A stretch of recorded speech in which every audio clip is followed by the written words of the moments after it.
So the key comes like this. You take the key off, right? Put it upside down.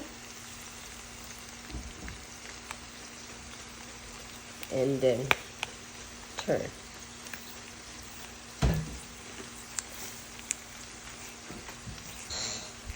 If you don't do it this way, it's gonna seem impossible to open.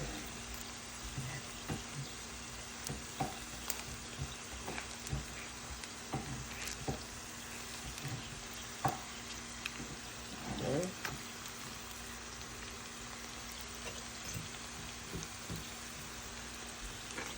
Put the fork all the way up. Don't mind the rice grain.